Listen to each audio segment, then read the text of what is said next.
It is a fairly quiet day here inside of Call of Dragons, so what this means is I can talk to you as a community, I can share with you my plans for Season 2, because here in Server 32, we are very close. It's almost time for Season 2. There's a lot of things you need to do. You need to make sure that you get rid of your season tokens, and that's one of the first things that I want to talk to you guys about right here today. If I come on over to my heroes, I will notice that when I come over to Velen, if I want to upgrade one of his skills, I'll see that I have 20 Season 1 tokens. These tokens will not work on any new heroes that come. I want to try and spend these before the end of Season 1. Just to be safe, it's only going to work on Season 1 heroes, so why not spend them here? So the thought process that I go through is, first of all, I buy the dailies and I get from my membership my Velens almost every single day, or actually I do get them every single day. To get myself out of the way, you'll notice that we almost have him max level already, and within a couple of weeks we will have Velen at max level. So it's probably not in my best interest, being that I could get his tokens very easy, to spend those Season 1 tokens on Velen. Okay, that's fair enough. So now let's come on over. Oh, Lilia is a great choice, right? Let's definitely use it on Lilia, but when you take a look here, you don't have the ability to use any universal tokens on Lilia. You can only get her through membership, which will bring me to another part of this video where I'm going to ask you what I should do as a community and you could fill me in. Keep in mind right here that my Lilia is sitting at a 5213. Reason for the weird unlocking of all 4 skills was my plan was to just purchase all the packs and get her to max level right away. I voted against that, and now we're sitting with the skills unlocked. Not the worst thing in the world. I'm not one of those people that says, oh no, don't upgrade your hero all the way before you get your tokens, because a lot of the time, except for heroes like her, you're gonna grind your way there anyway.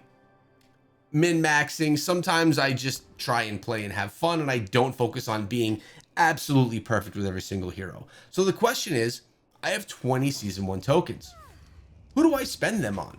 And Velen's probably not the best choice because I could easily get them. Lilia is unattainable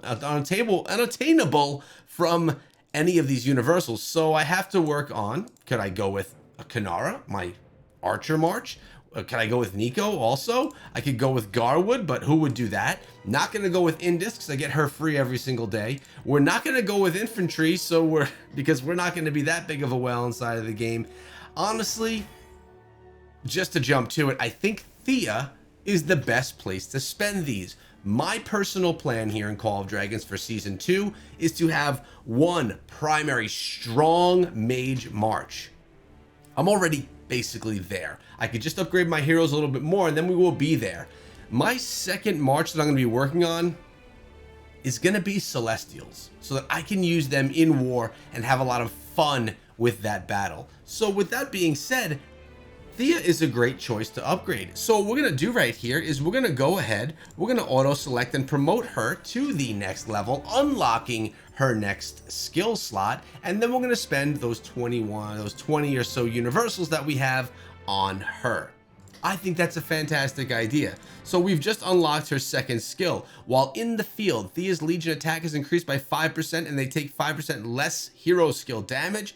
Yes, please. Let's go ahead with that as well. We're going to go here. Now, I could go with my regular legendary hero tokens, but we're going to hold off on those. We'll just go with the Season 1s for now, and we're going to go with 20 of them. I'm going to go manually with 20.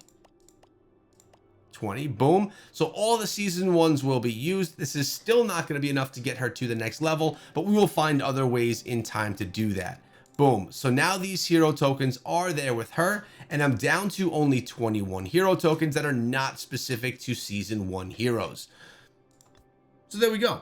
I like that. I feel good about that. I feel like these tokens are out of the way. I don't have to worry about anything going into Season 2. They were well spent for my plan B, my second part of this whole hero grind and how I plan to play inside of the game. Now, if we go to all of my troops right here, you'll notice that my Vestals, 236,000 Vestals, all tier 4. That's where I sit right now. My plan is to have really one primary march that I could focus on during these wars. And the goal is to pull in 10 to 15,000 merits every time out in the field. As I improve with my battle tactics, as my heroes get stronger, I'm going to be able to do more and more of that. Also, as my research enhances and I get more and more towards 4.5 or 4.8, what that means is I have tier 4 troops that are all unlocked, specifically tier 4 Vestals, and then I get all of their defensive gear set and their first aid all set. Once these are all done and I can finish all of these, man, we're going to be close to a 4.5 to a 4.8 and do a lot more damage. 4 being tier 4 troops, 0.5 or 0.8 meaning we're on our way to tier 5, but we're getting a lot of the boosts from it. And like right here, I'm going to want to go ahead and get arcane knowledge, and I'm going to want to get the protection for my Vestals before I even get into these tier 5s. I'm focusing solely as far as I can on Vestals. Then when we get tier 5, it's literally going to make me go everywhere previously and fill in every single slot just so I upgrade everything before I can get tier 5s. But I'm going to go as far as I can with Vestals because that's going to be it's going to be important for that grind. And like further increases the magic unit attack of my Vestals, yeah, that'll be great. Then here, further increases the magic unit defense. Yes, I don't need to worry about the infantry. I don't need to worry about the defense or offense of infantry, of cavalry, of marksmen. And actually, I mentioned before, what did I say? Did I say I'm not gonna? I think when I was over here, I said infantry, but actually cavalry, right? I'm not gonna be focusing on cavalry. I'm gonna be focusing on not infantry, not cavalry, not archers. I'm gonna be focusing on mages. So sorry about that mistake earlier on in the video. With that being said, it takes me to the next question, which I will take you guys to, and that has to do with my membership. Now, take a look over here at the purchases that I have not made. Hosk has not been unlocked for me. We have not unlocked that pack for Hosk. But if I want to upgrade Lilia, I need to purchase the $99 pack. I'm assuming I need to get all of these to get her to max level, right? I got to pick up the $100 pack, the $50 pack, which is up to $150, and the $20 pack, which takes me to $170. I've picked up all of the other ones right there, which have gotten my Lilia to where she is right now. So my question to you is, with mages being my primary, and let's go back to the screen right here, because we have Waldir. He's expertise, or he's awakened, I should say, my only hero that is. But the plan is to have my Lilia and Velen as my primary march. For you guys that do spend inside of the game, I know all free-to-play players are going to say, no, it is not worth it, don't do it. But for those of you that spend either lightly or that spend medium inside of the game, would you spend the $170 to max out Lilia to go ahead of my Velen, who will be maxed out in probably just a few weeks?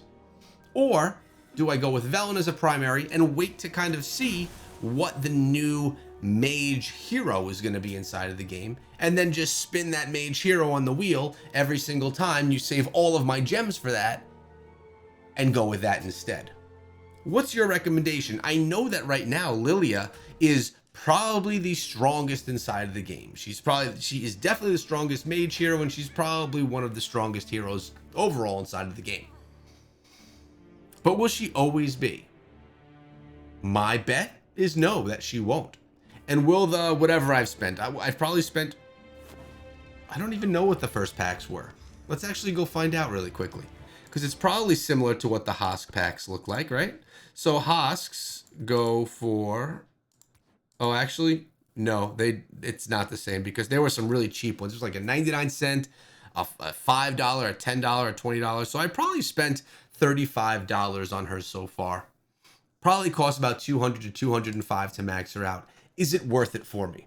This is where I'm asking you guys, the community. Let me know down below how you would handle this decision. Now, I've spent inside of the game. We've bought packs. We buy packs every single time that a really solid deal offers, thrown our way.